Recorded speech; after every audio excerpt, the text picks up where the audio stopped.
So I wanted to share a word with you guys to encourage you really quick. So just stay with me on this.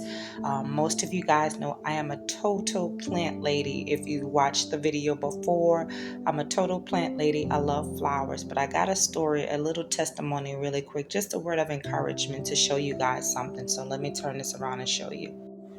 So this here is an orchid. If you know your flowers, you know your flowers. And orchids are my top favorite.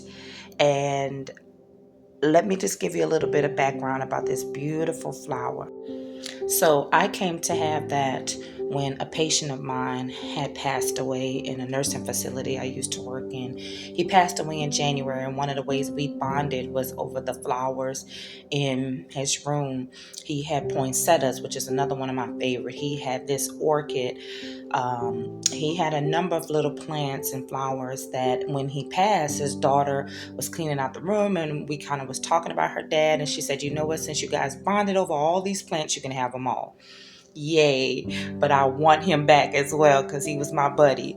So this orchid, it was nothing like, the flowers was not blossomed. The leaves, they were not as beautiful and lush. It was literally still like a little bitty baby. I had no idea what it was going to look like. And if you again know orchids, they are so hard to grow. It takes so much intricate patience for the process. And again, when he passed in January of this year, I had no idea what was going to come out of it. But I nurtured it. I did what I was supposed to do, what I thought to do anytime.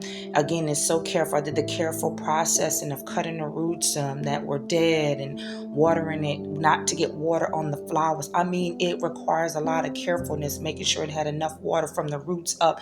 It takes a lot of carefulness to watch the process. And all of a sudden, if you didn't catch that, all of a sudden, I started to see life in this flower. I started to see the little blooms, or whatever you want to call them. They began to blossom, but they started blossoming one by one. And let me show you this. This was the last little flower, and I named them all after the ladies in my family, all my grandmothers and her sisters, etc.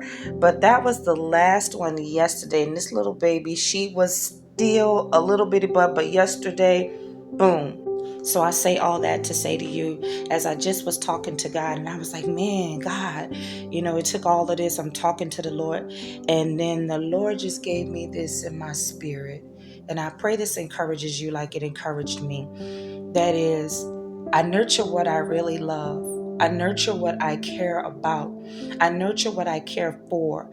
And you may not see what's going on behind the scenes, and you may not know what's going on in the process, and you may not even know what's going to come from it. But it's the process that you have to trust in God to know that something beautiful is going to blossom. Just like it took a lot of time from January, February, March, April, May. That's not even a long time. That's only 4 months. Imagine God's time being much quicker than that. Just allowing God to nurture for what He cares for, allowing Him to nurture your blessing, allowing Him to nurture your promise, allowing God to put His hand in it and you taking your hand out, only doing whatever God has required you to do to be a part of the process of whatever He is doing. Listen, let God blossom that thing. Get your hand out of it unless He tells you how, and do it according to how the Holy Spirit leads you to do it.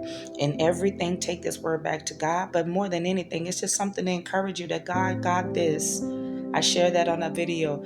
I love you. I got this. Jesus. Listen, that's all I got for you today. I love you with the love of the Lord.